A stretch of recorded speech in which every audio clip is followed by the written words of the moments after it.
This is the X-Zone Broadcast Network, broadcasting worldwide on broadcast affiliates and satellite program providers, including CNN Broadcast Network, Sirius Satellite Network, Star Media, Good News Radio Network, Angel Broadcast Network, Wiki Broadcast Network, and WPBN TV. For more information on the X-Zone Broadcast Network, visit us at www.xzbn.net.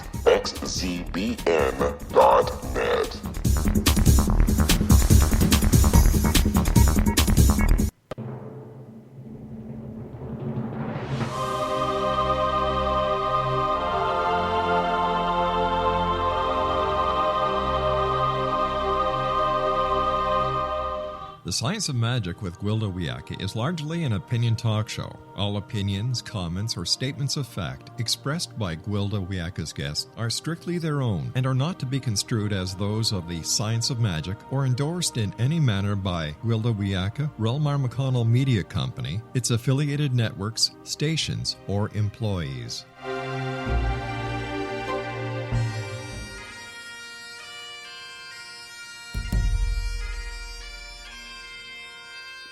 Welcome to the Science of Magic with Gwilda Wiyaka, a program dedicated to uncovering the unified nature of reality and humanity's ever-evolving place as truly galactic beings. For more information on the Science of Magic with Gwilda Wiyaka, visit us online at www.thescienceofmagic.net.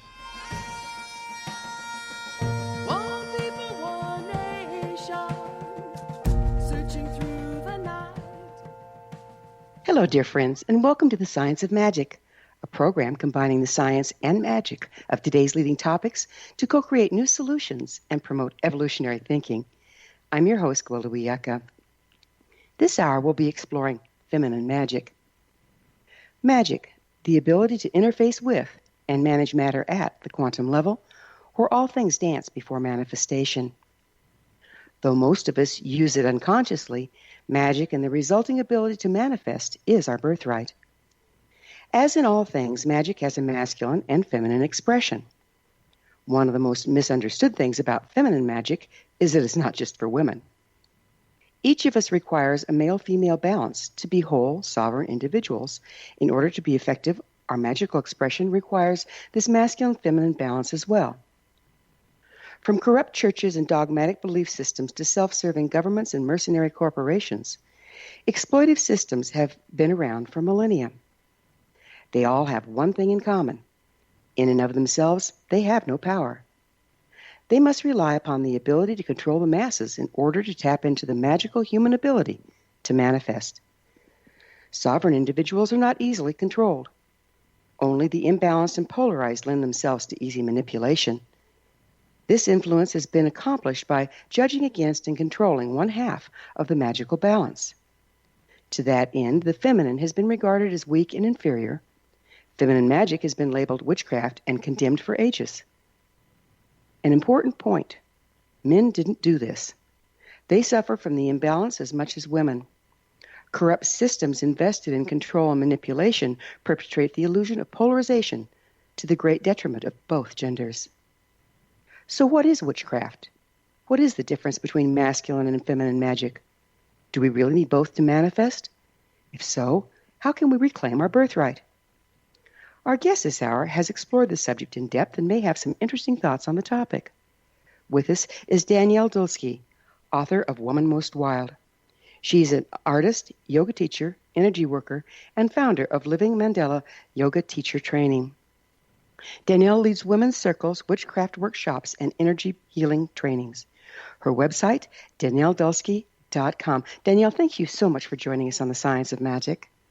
Thank you, Gwilda. Very happy to be here. Hey, let's just start out by you give us a definition of witchcraft.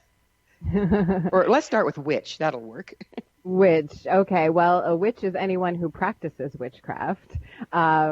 So it kind of works to define them both at the same time. A witch is anyone that really feels a strong kinship with nature and works his or her magic in order to support global healing. So I love what you said about balancing the masculine and feminine energy in magic, because that's really what it's all about. So this is a more modern definition, yes? Because global healing has just become a subject recently.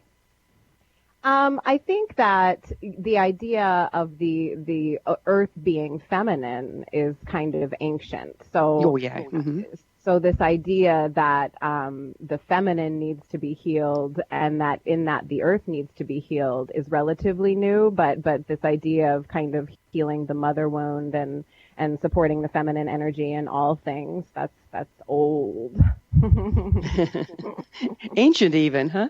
So by that definition, shaman are witches. It goes on and on, doesn't it?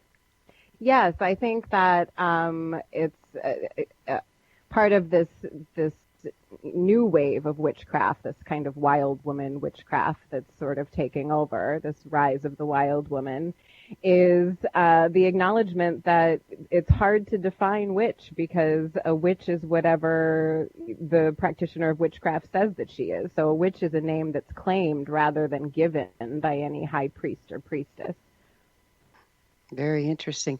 We're going to pick up with this on the other side of a break and get into what's witch and what's witchcraft at a little deeper level.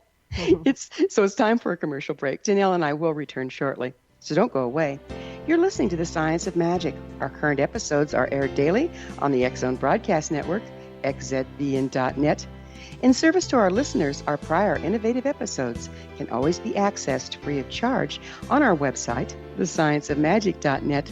The Science of Magic is produced by REL-MAR McConnell Media Company, Hamilton, Ontario, Canada.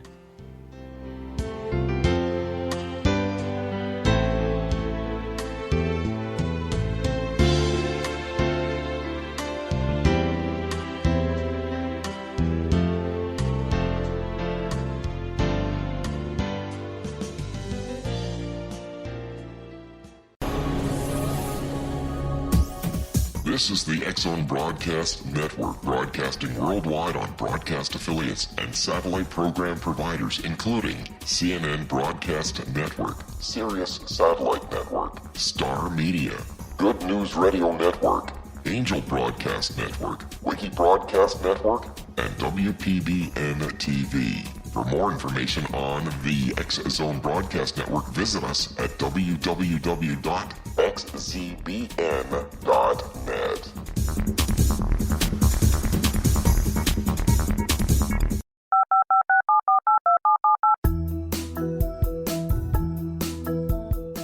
Did you know that when you're on the road with limited data or Wi-Fi, you can still listen to the X Zone Radio Show with Rob McConnell, The Science of Magic with Gwilda Wiyaka, X-1, Dimension X, Space Patrol, and every minute of the X Zone Broadcast Network by calling 213-401-0080, courtesy of Audio Now.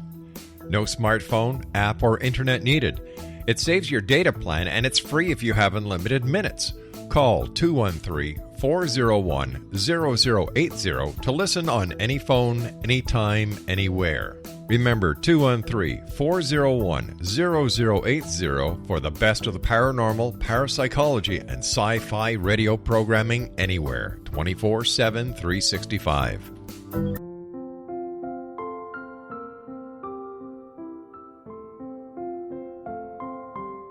I am Dr. Carl O'Helvey, founder, president of a new cancer foundation focusing on evidence-based physical, mental, and spiritual interventions, including natural cancer cures, prayer, meditation, affirmations, nutrition, and other related holistic cancer prevention and cure modalities.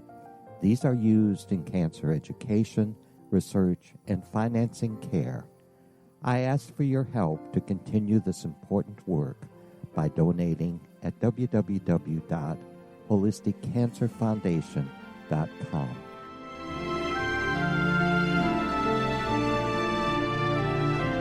Hello, I'm Pete Marsh. With my daughter Justina, we will be presenting the new radio show, Too Good to Be True. If something seems too good to be true, it usually is. But with the help of Justina's amazing gifts, we're going to gain insight into questions that don't yet have complete answers. Have you wondered who built Stonehenge and for what reason? Why are crop circles found in the same region as Stonehenge and elsewhere?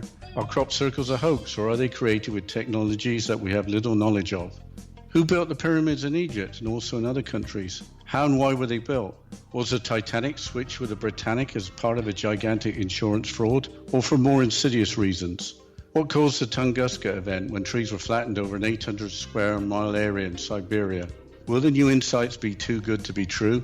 Well, that will depend on what you are prepared to believe. Please join us as we start on this journey together. For more information on Too Good to Be True, visit www.xzbn.net. Little children aren't the only ones afraid of the dark. Millions of soldiers return from war zones with PTSD, anger, frustration, fear, and loneliness, much of which surfaces during the darkness of the night. You have the chance to change the lives of these American heroes. Songs and Stories for Soldiers.us provides free MP3 players for these men and women. With a list of 3 million songs in 16 different styles, 100,000 audiobooks, and 30,000 old-time radio programs, every veteran can find something to soothe and comfort them at no cost. All our players contain an 8-hour audio program designed to help veterans fall asleep. With 1,500 plus vets now participating, it's our goal to deliver 10,000 audio players this year. Go to our website at songsandstoriesforsoldiers.us. Help us help a veteran make it through the night.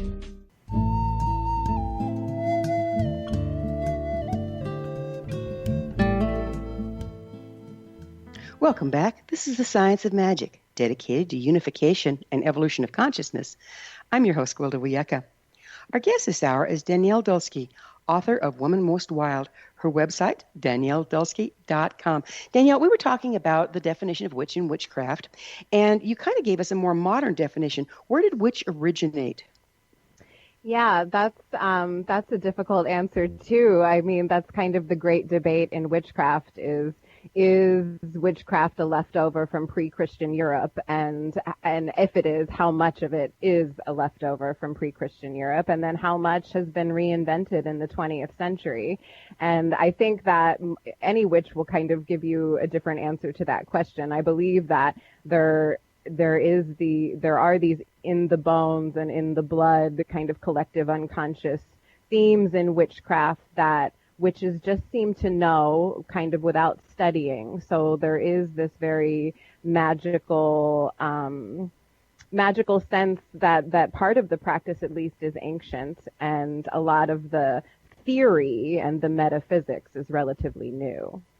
Well, you know, in shamanism and in a lot of magical practices, traditionally there was a lot of training that went in so that a person could accurately and responsibly wield the ability.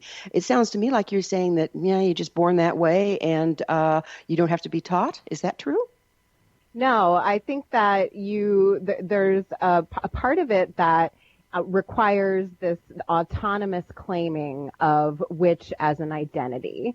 And so that part is very personal. And this idea of self-initiation is important. But then after that, of course, you do kind of pursue knowledge and seek out spiritual mentorship. But I do believe that initial sense of, I think I'm a witch, now what do I do with it? That's a very personal kind of coming out that does precede any ability to really seek out the kind of spiritual mentorship that you want.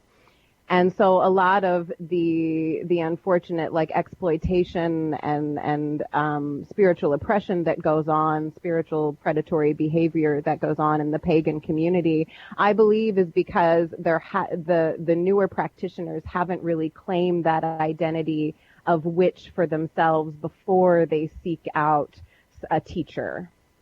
Okay, so would you explain that to me? If we're going to be personal, let's get personal. How did you come to view yourself as a witch? So I was raised in a household where my mother was very evangelical Christian, and my father was a hard-edged biker. So they were an unlikely couple, and it was an unlikely household for a witch to be raised in. But here I am. And I remember kind of this profound dissatisfaction with the Christian religion that I was being raised in, so very evangelical, born-again Christian, and going to a school that really indoctrinated the children very early, and just having this sense that an external male deity that was very judgmental and vengeful just wasn't my God. So it started with that, and then it became, well, how much can I get away with? And I started, studying angels first, because angels were okay. Angels were in the Bible, so that was fine. And then I started studying fairies, and then, well, maybe I can go into this store, and maybe I can buy this book or these tarot cards. So it was this very slow process throughout my childhood. And then yoga became really my gateway to the mystical, and that happened during my early teenage years. I was introduced to yoga, or I started teaching yoga very early too. And then there was this sense that the body was divine in yoga, and I thought, oh, that's it, right? So God and Goddess can be inside of us, and we don't really need to believe that the divinity is solely external and solely male. And so that was a big epiphany for me. And so there was a lot of self-study that went on, and my coming out as a witch didn't really happen until I was 25, after the birth of my first son. And the catalyst for that was really this sense of awe for this baby that I had birthed, and, this kind of dissatisfaction with hiding what I believe to be a very important part of myself, and also being within a relatively supportive community. So I felt safe enough to come out and say, I've been casting spells for more than 10 years. I believed I've been a witch since I was a little girl, and I didn't face a whole lot of rejection or animosity in my community. And after that, I did seek out spiritual mentorship, and I did fall prey to these kind of spiritual oppressors that were very into sexual magic, but not in a very equal, balanced way. It was kind of very predatory behavior. And so I got out early before it went really bad, but it was a big learning experience for me. And so, when I say be strong enough to stand in your own magic before you seek out spiritual mentorship, I really mean that. I think that if you go ahead. I'm really glad you bring this up, because that is one of the new age problems that we're facing, is that people learn a little bit and use it to exploit and manipulate rather than do good and, like you say, heal the planet or be supportive of nature. And it's huge. It's rampant. How can a person tell when they're getting hooked up with something like that? I think that there are, in my experience, there were a lot of red flags, and the biggest one was being told that, this is the only way. There is one way to do this, and this is the only way to do it. Otherwise, you're doing it wrong. So whenever I hear that in relation to spirituality, yoga included, my hackles get up, because I know that that's not true. I know that the depth of human experience is so vast that there is no one way to be a spiritual person, and any spiritual path will ebb and flow even within a single context like witchcraft. So it's an interesting balance, isn't it? Because in one sense, you don't want it to be dogmatic. And I call it peeing on the lodge pole in shamanism, when, this color has to go in this direction or you're not doing it right. When all roads with the right intention lead back to spirit. But on the other hand, if you go off half-cocked and don't follow the tried and true principles, you can get yourself in a lot of trouble too. Can you speak to that balance? Yeah, that's it. That's why having such a strong personal practice is important, I believe, in witchcraft, is because you figure it out for yourself. And my way of casting, say, a manifestation spell won't look exactly like anybody else's, even somebody that's trained with me. It doesn't look the same. And if I were to cast a spell that's very meaningful and powerful for somebody else, it won't work as well for me.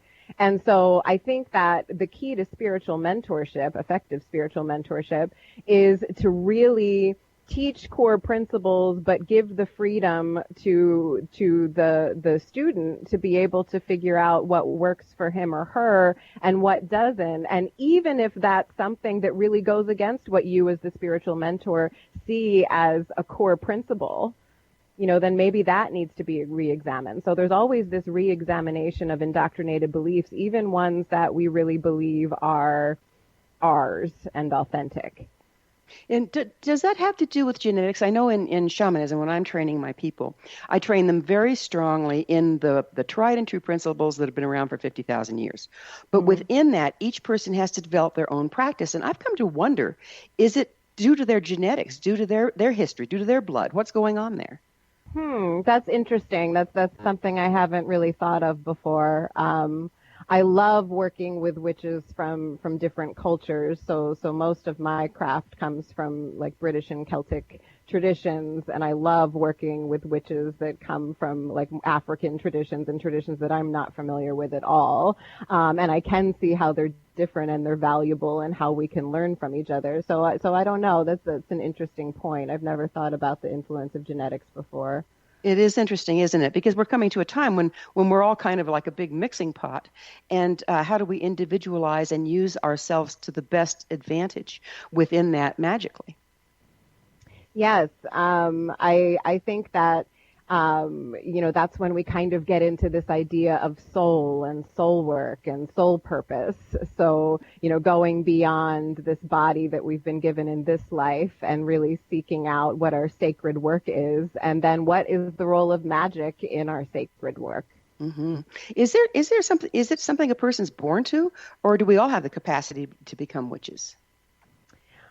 I believe we all have certainly the physical and mental capacity to become witches. I do think that there are a lot of witches that are being born today at this very pivotal kind of do or die time this is their task. They are tasked to teach as many students as possible and listen to other witches that are, calling out for a mentor or for sisterhood or for whatever community they're looking for.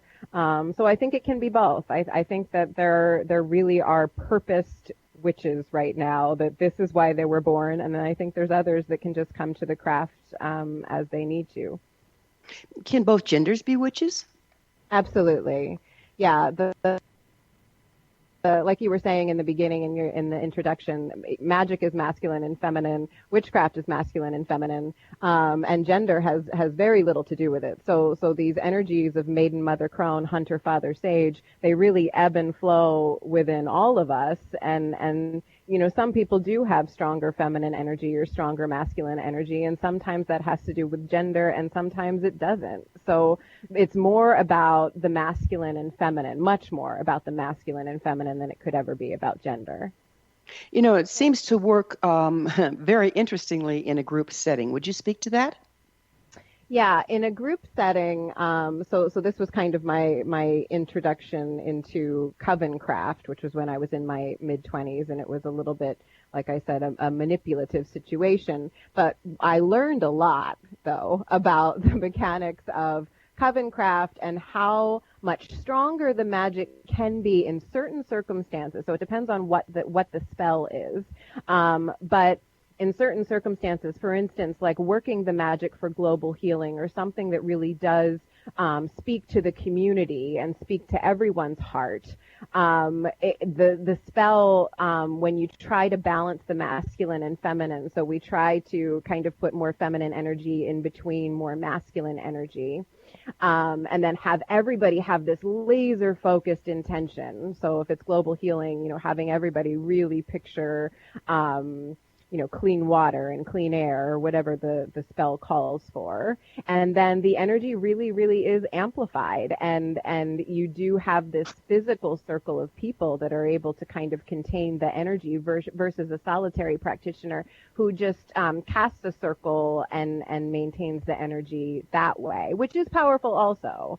But for certain spells, a community can make it so much stronger. We're about at the end of this segment, but it sounds to me like the key here is intention, focus, and cooperation. Can a coven work against itself will be a question we'll pick up on the other side of this short pause. Danielle and I will return to our discussion, so don't go away. We're coming to you through the X-Zone Broadcast Network. Don't miss the other fine shows and hosts on xzbn.net. You're listening to The Science of Magic, your resource for creative solutions in a changing world, thescienceofmagic.net. Please email me at info@thescienceofmagic.net with any topics or guests you'd like to hear from. You're not the only one interested.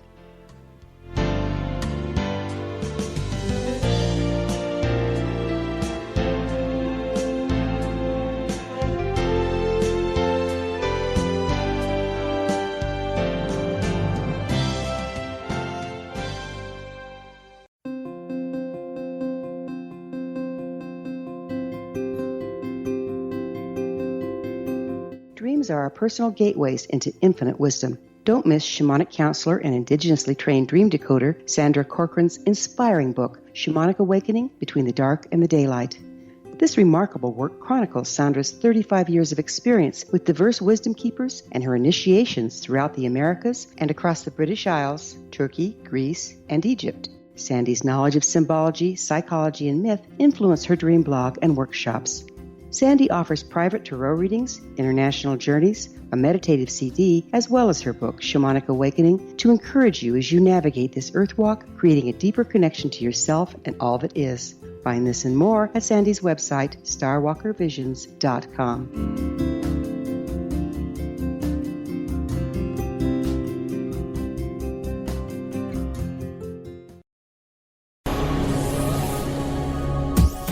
This is the X-Zone Broadcast Network, broadcasting worldwide on broadcast affiliates and satellite program providers, including CNN Broadcast Network, Sirius Satellite Network, Star Media, Good News Radio Network, Angel Broadcast Network, Wiki Broadcast Network, and WPBN TV. For more information on the X-Zone Broadcast Network, visit us at www.xzbn.net.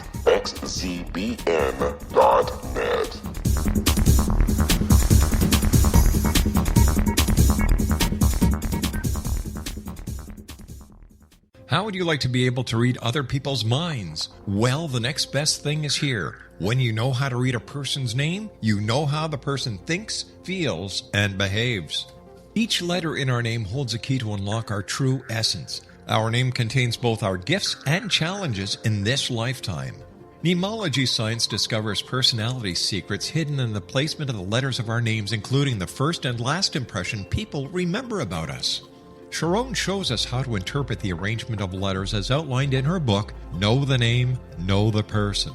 Sharon Lynn Wyeth created Nemology science after 18 years of research and testing her theories, and has supported thousands of people around the world in understanding themselves and others better. You'll enjoy Sharon's unique teachings as she shares her system to learn the gifts behind your given birth name. Even if you don't like your birth name, there are jewels in this book. If you're thinking of changing your name, ready to name your child, or wanting to get along better with others, this is the book for you.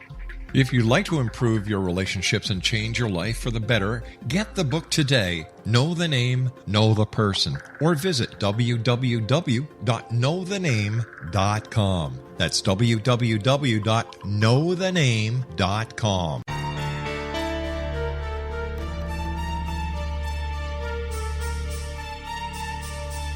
Hello, I'm Justina Marsh, and with my dad Pete, we are going to present a new show called Too Good to Be True. Together, we are aiming to discover more truths about this world and beyond. Do you have unanswered questions about the world? Do you ever wonder about aliens, conspiracy theories, or the universe? There are many shows discussing subjects such as pyramids or UFOs, but we want to relay this information based on our own research, including from spiritual means. Hopefully, listeners will be helped with their own beliefs and will appreciate the psychic insights that add to the previous research and information. We both look forward to sharing this insight and beginning this journey with our listeners. Visit xzbn.net for more information about when to listen.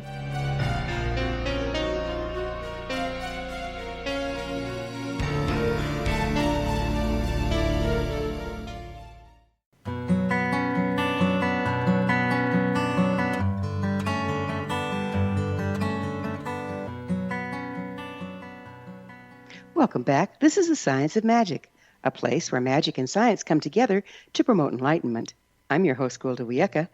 Our guest this hour is Danielle Dulsky, author of Woman Most Wild. Her website, DanielleDulsky.com. Danielle, we were getting into some interesting concepts about working in groups, and you made some very nice points. One is intention and envision.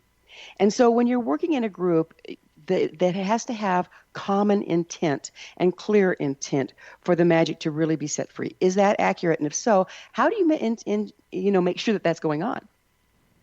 Right. So yes, that's absolutely correct. The intention in group spell work has to be as clearly designated and defined in the beginning as possible. And there does need to be a space holder for the spell who can continually reaffirm that you're coming back to the intention, especially if it's a longer spell where the vision is really the core part of it. So that's where we get into this idea of non-hierarchical magic, because in certain covens there is this idea of leader and hierarchy, and I respect that. So I'm not saying that any tradition that has that is bad or doing harm to witchcraft at all. But in my work, what I found is bridging just a traditional women's circle with a coven. And what I mean by that is women come together in my work. They come together and they just kind of place the magic alongside the mundane. So meaning they know they're going to be casting a spell 20 minutes or so into the circle, but in the beginning they're just kind of sharing these mundane experiences like, taking the kids to the doctor or whatever. And so what that does is it establishes this heart-centered communication. So you had brought up before the break about can the coven work against itself? And the answer is absolutely the coven can work against itself. But when you bridge just circle mundane sharing with coven and magic, you get this heart-centered energy that is very beautiful, and it's similar to Reiki for the energy healers. It's this very empathic kind of gratitude-based energy that comes from the heart rather than the lower chakras, like the belly chakra, for instance, the solar plexus, which is more ego-centered. And so, having the intention is important, but also sourcing the energy physically from the heart keeps the energy vibrating kind of at the same frequency around the circle. Boy, heart is such an important thing, isn't it? Because Yes. Isn't that where the masculine energy from above and the feminine energy from below blend to create the balanced power? Yes, absolutely. You have the spirit Shiva energy descending from the crown, and then the Shakti feminine energy rising from the root, and then they meet at heart center, and that's when that magical tantric click happens. And so it floods down the arms into the hands, and that's where in circle we connect. When I lead circles, we don't touch each other because I find that breaks the energetic connection. So we just kind of have our palms kind of hovering above and below one another's, and the energy is so strong in a circle where the energy is coming from the heart in that way. So another thing that you brought up that I would like to touch into that's, again, common with shamanism and witchcraft, apparently, from what you're saying, is envisioning. So in my practice, you cannot create a thing unless you can imagine it. The imagining of it creates the matrix around which, at the quantum level, around which the thing starts to manifest. Is it the same with witchcraft, and would you describe that for us? Yes, I believe it is, particularly with manifestation magic. So in my book, I talk about how you can kind of distinguish between manifestation magic and protection magic and also healing magic. But especially in manifestation magic, it is all about being able to visualize this thing. So I talk about having your passion about what you're trying to manifest be so strong that it seems like a memory of the future, that you feel like you've been there before and you can feel it in your cells. And yes, it does absolutely begin there. With healing magic in my practice, I find that there is this level of trust that it's going to go where it needs to go. And so the visual in my healing magic sometimes is less important than it would be in a manifestation spell, if that makes sense. Yes, it does. And which brings up another interesting point. Where do you stand on permission? I mean, if somebody's sick, do you just assume that they want your healing? Or are you, where do you go with that? Yeah, I always teach my students to get permission. Because it is, even though in Reiki, the philosophy can be a little bit, I don't want to say fluffy, but it can be like, it's just trust, it's going to go where it needs to go. But it is a psychic connection that you're establishing when you're doing any kind of energetic healing. So I do believe that permission is absolutely required. Now, I was taught that I didn't need permission from my kids. So I stand by that rule in my own practice, but I always tell everyone else that I work with that they need permission. Well, with children, it's interesting, isn't it? Do you get permission from the children's parents until they're a particular age? Well, I was speaking about my kids. Right, I know. I was just wondering. Right. Uh-huh. Yeah. I feel like, my older son, he's 11, and he just kind of knows that he's actually attuned to Reiki. I attuned him a few years ago. So he's very open to it and knows what goes on. But I expect that in a few years I'll need to start asking for permission from him. Yeah. Being a mom is always a delicate dance, isn't it? It really is. When did the word witch get such a bad rap? Yeah, well, some people say that it was the King James version of the Bible, that King James had a kind of resident witch that lived in his castle or wherever it was that he lived, and that the witch advised him to go to battle or told him not to go to battle, and he should have. I forget what it was, but the witch gave him bad advice, and he got very upset with his witch, and he put that verse in the Bible, "Thou shalt not suffer a witch to live," that was the very new kind of medieval introduction by King James, and that was really the verse that was used as the foundation for the Hammer of Witches, which was then the basis for all of the witch hunts, which then became the foundation for the witch being, the evil, seductress or old crone or whatever that lives in the woods and is out to get children.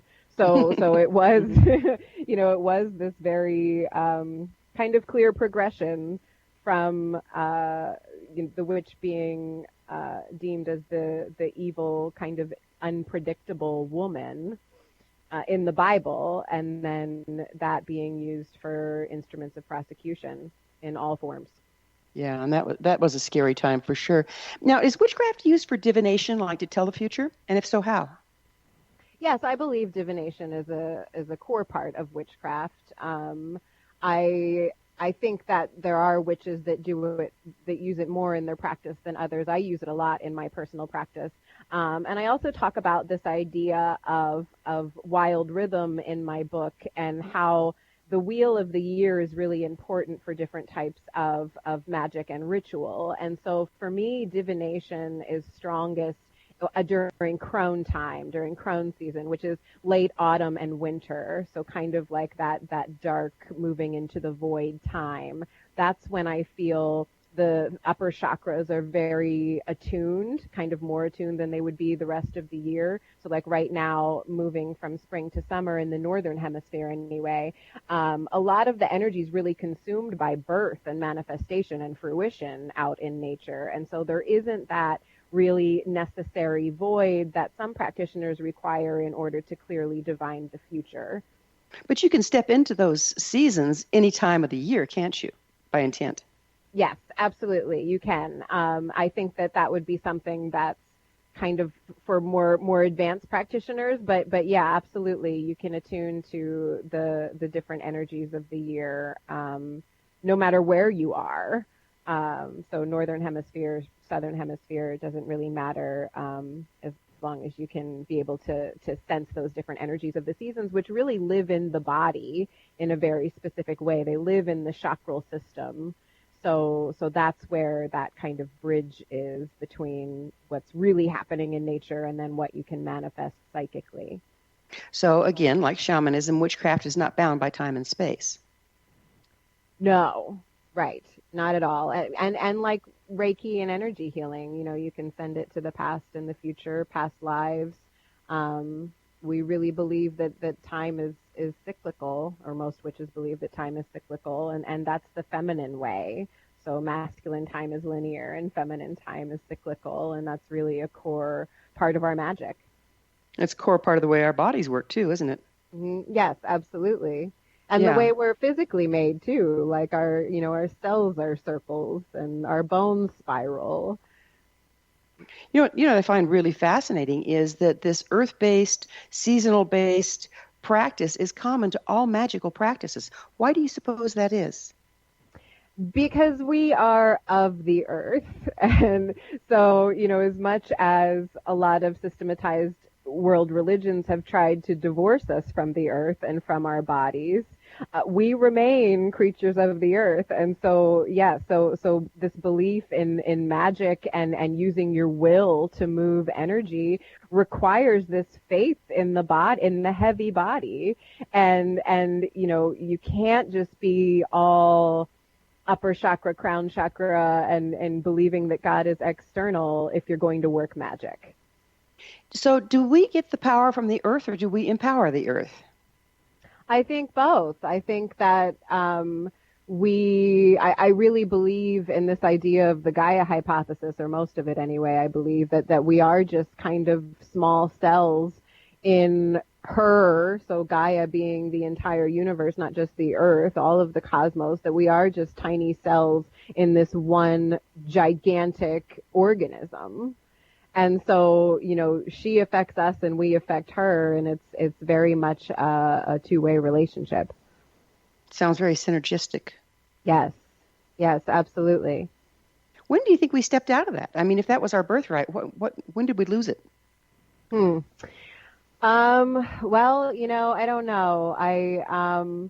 I think that industry and capitalism and economy have had a lot to do with it. However, I do love social media and this kind of merging of communications, and I think that that's a very feminine thing, actually. I think Facebook is a very feminine magic.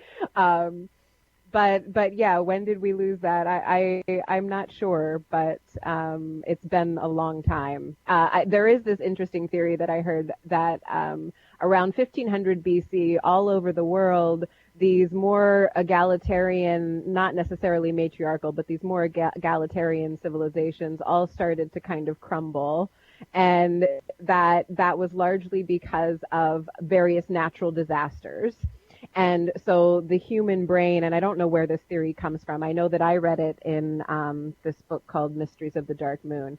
But the human brain started to shift from being very bicameral, so thinking with the right and left brain, the masculine and feminine in equal parts, more to being just left brain, because people had We're going to have to continue with this. It's time for another break. Danielle and I will be back shortly, so don't leave us now. This is The Science of Magic, your resource to altruistic professionals of science and the esoteric, working to create common ground for the betterment of our world. Join our email family to receive our topic-driven episode collections at thescienceofmagic.net.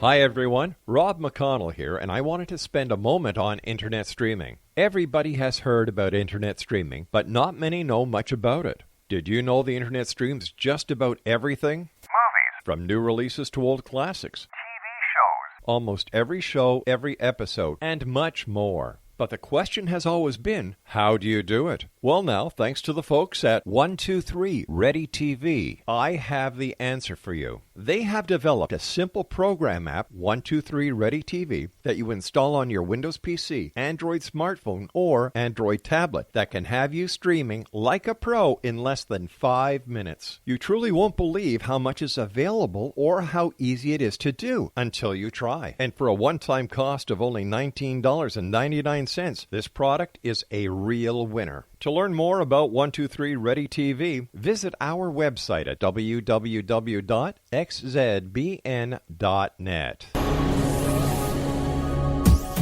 This is the X-Zone Broadcast Network, broadcasting worldwide on broadcast affiliates and satellite program providers, including CNN Broadcast Network, Sirius Satellite Network, Star Media, Good News Radio Network, Angel Broadcast Network, Wiki Broadcast Network, and WPBN TV. For more information on the X-Zone Broadcast Network, visit us at www.xzbn.net.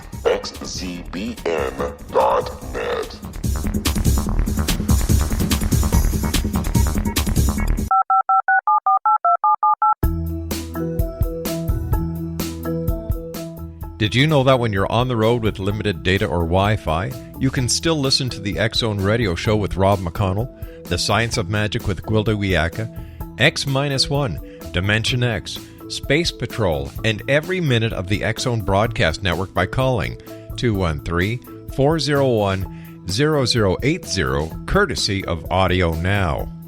No smartphone, app, or internet needed. It saves your data plan, and it's free if you have unlimited minutes. Call 213-401-0080 to listen on any phone, anytime, anywhere. Remember 213-401-0080 for the best of the paranormal, parapsychology, and sci-fi radio programming anywhere, 24/7, 365.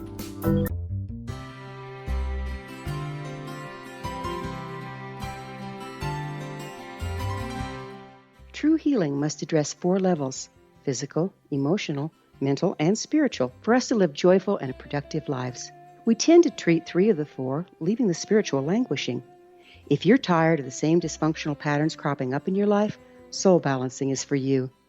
Trixie Phelps, owner and founder of Soul Balancing, is a naturally gifted energy healer trained in numerous esoteric forms, including shamanism. Trixie has created a powerful modality that safely and effectively clears your energetic field. A Soul Balancing session can remove interference, heal trauma, and restore your hope. Contact Trixie for a life-changing long-distance session today, www.soulbalancing.world.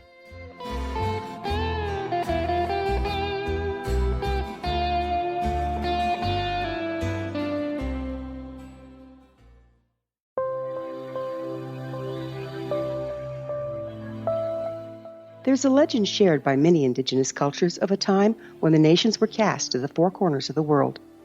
Each nation was given a body of sacred knowledge that held a different portion of the truth to preserve. True reality could not be known until all the nations reunited, combining the information. If a single one was missing, the world could not be reborn and darkness would prevail. The Science of Magic Radio is dedicated to reuniting the sacred knowledge. With the understanding, none of us has all the answers, but together we can open new perceptions and possibilities. Through our combined vision, the world can be reborn into a place where darkness no longer prevails. Join me, Gwilda Wiyaka, and the Science of Magic daily on the X-Zone Broadcast Network, xzbn.net, or visit us at thescienceofmagic.net.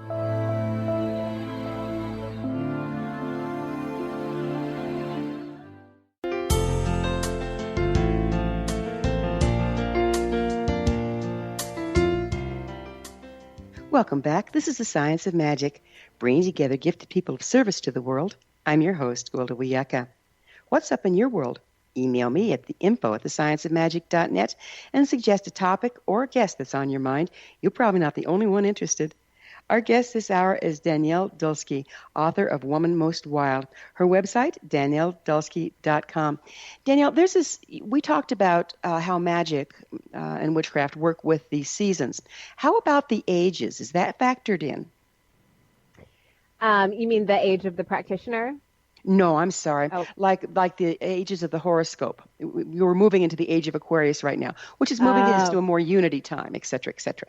I'm not as familiar with this idea of the ages as they relate to astrology, but I do believe that we are like clearly moving into, like I called it before, this do or die time, but this time when we are really being called to affirm our spiritual autonomy, and whether that means as a witch or in any other way, that it's very important to really examine your own beliefs and figure out, what your purpose is in the world, and then to enact that in as many ways as possible. So not just, sacred work, but also your prayer and your ritual and all of that kind of upper chakra spiritual practice is just as important as anything that you would do in your more day-to-day life. You speak of 3 keys to liberating the witch within. What are they? Mm-hmm. So there's 3 keys. The first key is wild rhythm. So that was a lot of what I talked about with the seasons and being able to work with these spiritual cycles. So being able to trace when you have these peaks where you're really excited about your craft and it's kind of all you want to do to the point of obsession, and then you have these lows where you really don't want to do any of it, and that's fine. So it isn't something that you need to really throw yourself into 24/7, that there are these peaks and valleys. So that, along with the way the seasons live in the body and in the chakral system, that's wild rhythm. And then the second key is wild ritual. And wild ritual is magic. So, we talked about those different types of spells, but also the way you mark transitions and the way you make these various transitions in your life important. And then finally, Wild Circle. And Wild Circle is coming together with like-minded seekers and just being able to maybe only talk about your magic and talk about your craft and not necessarily even work your magic together. But if you do, like I said before, it is that much more powerful depending on what sort of spells you're working. So those are the 3 keys: wild rhythm, wild ritual, and wild circle. Danielle, what do you see as the major obstacle to reclaiming feminine magic at this time? Oh, well, that's a hard question. The major obstacle, I think it's fear. I think that women especially have this deep soul wound that's left over from the witch hunts, and there is this real fear around calling yourself a witch. And, calling yourself a wild woman is kind of the same thing, but it feels safer. It feels safer. So I know that a lot of women that I work with, they still fear the word witch, but they'll do everything else. They'll do everything that makes them a witch, but they won't call themselves a witch, and that's okay. It's interesting time, isn't it? Yeah, just interesting times. And what do you see as the most important thing about embracing witchcraft at this time in history? Mm-hmm. I think it's this level of activism to witchcraft, and that's where the idea of feminine magic comes in. Like, we need to work our magic in order to heal and protect the earth and her creatures, and all of the oppressed populations in humanity. So we really need to harvest our own power for healing and protection of others. So it isn't just this selfish craft. How much do you think that the systems at large have to do with manipulating our magic by driving our belief systems? Yeah, this is something that I have a dear friend that really believes that there are, kind of governmental energies out there that are working against us, that there's like these, underlying missions and strategies for suppressing witches, and I haven't encountered that, so I can't really speak to it, but I certainly wouldn't discount the possibility. Yeah, no, I'm talking more about the populace at large, because we've established that we all have a certain latent ability to manifest, to work magic. But if we do that through our belief systems, but if our belief systems were being controlled, then we aren't working magic for us, we're working it for the system. How prevalent do you think that is?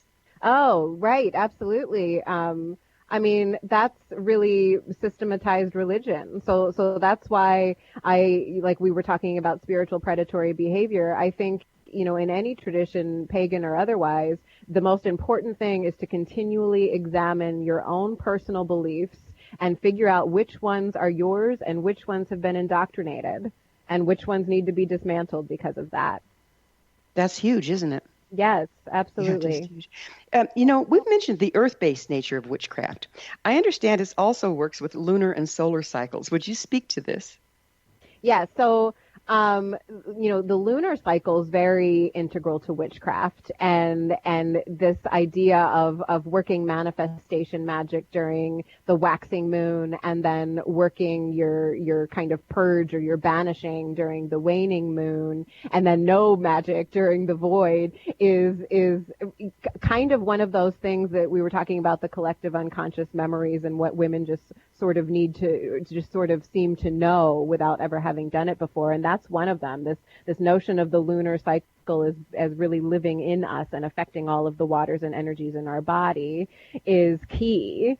And then the solar cycle, working with the seasons and seeing how your psyche fluctuates throughout the year, throughout the wheel of the year as it turns is also very important. What are the mechanics behind the practice? What makes it work? How do you mean? The magic?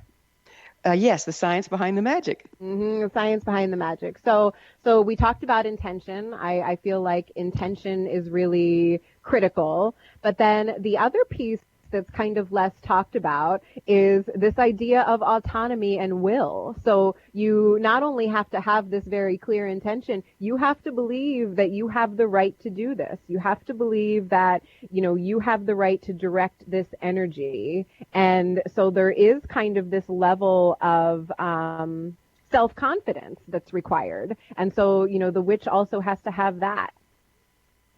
What all can witchcraft accomplish?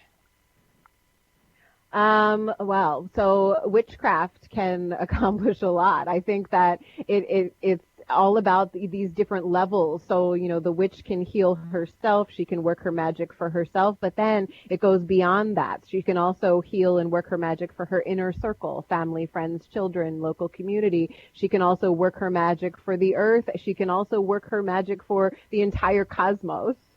So, when we talk about, self-confidence and this belief that you have this internal divinity and birthright to be able to do this, it's like, that birthright really gives you the right to work your magic on, to the cosmic infinite. It's limitless. And yet we're taught systematically that we're pretty much powerless. How can you get those two to add up? Yeah, well, that's one of those things that you have to dismantle, one of those beliefs that you don't have the right to do this, or that it somehow makes you evil, or, however you were raised. Like, the way I was raised, it was like, well, you're going to hell, so might as well just give up now. But yeah, you really have to believe that you have the right to do it, and that it isn't external, that it can be sourced from you. Is witchcraft a religion? It is not. Witchcraft in itself is just a practice. So or a craft, just like the word says, it's just a craft or a practice. So you don't need to subscribe to any religion in order to be a witch. What do you see as the future for witchcraft? Where is it going? Yeah, I think that it will be absolutely instrumental in healing the earth and pushing us in a positive social direction. I think that, the witches are rising right now, and it is a beautiful thing, and that they are realizing, and collectively, so not that they didn't realize it before, but collectively there's this realization that we are witch activists. We are working our magic for something bigger than ourselves, and that we are needed right now. We are necessary. What do you think, what would be your advice? We're about out of time, but what would be your advice for someone really feeling that they align with this and wanting to come out as a witch? What would be their first step? What advice do you have for them? Yes, I think that, look back into your childhood moments where you really felt like you were the most you. And if a lot of those were spent in nature and, that have this sense of magic in the world, that yes, absolutely. Come out as a witch when you're ready and learn to stand on your own 2 feet as a witch. And where do you find the material you need to see if that lines up with you? I think that there's a lot of resources out there. I think that, before you seek out any specific single spiritual mentor or even a coven, unless you have references for that coven or that spiritual mentor, to read as much as you can. There's a lot of books out there, mine included, that are really great introductions. You and know, not... time flies, Danielle, and we're out of it. Thanks so much for coming on the show. Thank you, Gwilda. Our guest this hour has been Danielle Dulsky, author of Woman Most Wild, her website, danielledulsky.com. This has been The Science of Magic. Join our email family to be the first to receive our thought-provoking, topic-driven episode collections at thescienceofmagic.net. Until next time, dear ones, may you be blessed with knowledge and comforted with love as you embrace the magic within. One people, one nation, searching through the night. One people, one nation.